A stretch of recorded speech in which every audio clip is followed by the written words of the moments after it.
My God, gas भी खुला छोड़ा हुआ है। डॉली, डॉली, अरे माय गॉड, बेडरूम पूरा फैला पड़ा है। डॉली का पर्स भी यहाँ है, फोन भी यहाँ है, पर्स का सारा सामान बाहर है।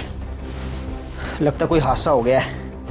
दूसरे रूम में जाके देखता हूँ। Dolly, Dolly, Dolly, oh my God, यहाँ बैठी हो। डॉली, डॉली, डॉली, डॉली, ये क्या बदतमीजी है यार, मेरी जान निकल गई। आप इतनी जल्दी कैसे आ गए ऑफिस से? अरे मेरी छोड़ो यार, मैं घर आया, मुझे ऐसा लगा जैसे तुम्हारे साथ कोई हादसा हो गया हो।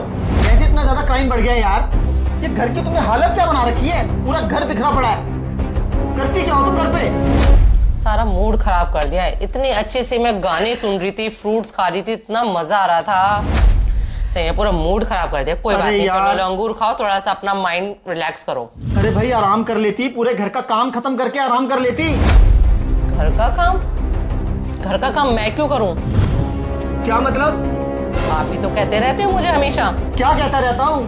वैसे तुम पूरा दिन घर पे करती क्या हो? कोई भी काम तुमसे ढंग से नहीं होता। और हाँ, आज तो तुम्हें मम्मी जी को हॉस्पिटल लेके जाना है ना, उनकी फिजियोथेरेपी के लिए। हाँ राजीव, मेरे को बहुत अच्छे से पता है कि मम्मी जी को 10 बजे हॉस्पिटल लेके जाना है, इसलिए मैं और जल्दी आज उठ गई थी कि घर के सारे काम खत्म करके मम्मी जी को हॉस्पिटल ले जा सकूं। और तुम्हें पता भी है, कल चाचा जी आ गए थे मम्मी जी का पता लेने के लिए। टाइम का पता ही नहीं चला कैसे सारा टाइम बीत गया। बस तुम्हें तो बोलना ही आता है कि तुम घर पर करती ही क्या हो। कभी चाचा जी आ गए थे, कभी ये आ गया था, कभी वो आ गया था। अरे अपने बहानेबाजी ना बंद करो। और कल मैं तुम्हें क्या कह के गया था कि मेरा सैमसंग सर्विस सेंटर से फोन लेके आ जाना। 4 दिन हो गए वहाँ पे ठीक होके पड़ा हुआ है वो, लेकिन तुम सुनती कहाँ हो? राजीव, मैंने अभी आपको बताया तो है, कल चाचा जी आ गए थे मम्मी जी का पता लेने के लिए। मैंने जाना था सर्विस सेंटर आपका फोन लेने के लिए। चलो कोई बात नहीं, मैं आज चले जाती हूँ। क्या मतलब आज चले जाऊंगी? तुम्हारे तो ना बहाने खत्म नहीं होते हैं। मैं कभी बहाने मारता हूँ? मैं ऑफिस जाता हूँ, पूरी मेहनत ईमानदारी से अपना काम करता हूँ, यहाँ तक कि ऑफिस का काम भी घर पे लाके करता हूँ। इतनी जिम्मेदारी निभाता हूँ मैं। और तुम क्या करती हो बाय द वे? सिर्फ बच्चों को स्कूल से लाना ले जाना, उनका खाना बनाना, मम्मी डैडी को देखना, झाड़ू पोछा करना, इसके अलावा करती क्या हो? नालायक कहीं की। इनको तो बस यही लगता है जो नौकरी करता है वही काम करता है। घर पे जो हम रहते हैं हम कोई काम नहीं करते हैं। अब मैं इनको बताऊंगी कि घर के काम क्या होते हैं और बाहर के काम क्या होते हैं। अब मैं घर के कोई काम नहीं करूंगी, सिर्फ और सिर्फ करूंगी घर पे बैठ के आराम।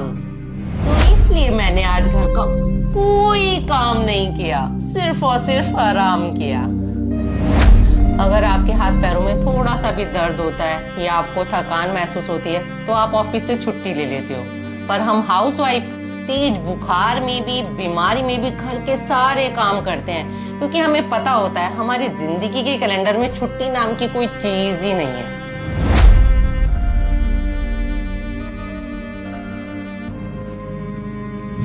वैसे आपको एक बात बताऊं, आप जैसे लोग ना, हम हाउसवाइफ को ना घर की नौकरानी समझते हो, पर हम बेचारी इसी गलत फहमी में रहती हैं कि हम इस घर की मालकिन है। सर्दी हो चाहे गर्मी हो, सबके उठने से पहले उठ जाती हूँ, बच्चों को स्कूल भेजती हूँ, आपको ऑफिस भेजती हूँ, मम्मी डैडी का ध्यान रखती हूँ, पूरे घर का काम करती हूँ बिना किसी शिकायत के, बिना किसी छुट्टी के, बिना किसी सैलरी के। और बच्चे जब स्कूल से घर आते हैं उनका ध्यान रखती हूँ, उनको ट्यूशन ले जाती हूँ, उनका होमवर्क कराती हूँ और शाम होने का इंतजार करती हूँ कब तुम घर आओगे और मुझसे मीठे 2 बोल बोलोगे जिसको सुनकर मेरे पूरे दिन की थकान उतर जाए। पर होता क्या है उसके बिल्कुल ही उल्टा। और तुमसे सुनने को क्या मिलता है कि तुम दिन भर घर पर करती ही क्या हो। डॉली, मुझे और शर्मिंदा मत करो, मुझे मेरी गलती का एहसास है। और ये आपकी कहानी नहीं है, ज़्यादातर औरतों की यही कहानी है। हम आदमी जो काम करते हैं हमें उसका मूल्य मिलता है और हमारी मेहनत दिखती है, लेकिन जो तुम औरतें काम करती हो तुम्हें उसका बिल्कुल भी मूल्य नहीं मिलता, ना ही तुम्हारी मेहनत किसी को दिखती है। बहुत बड़ी गलती होगी डॉली मुझसे। आगे से मैं आपके साथ ऐसा व्यवहार कभी नहीं करूँगा और घर के सारे कामों में मैं आपकी पूरी मदद करूँगा। मुझे माफ़ कर दो डॉली।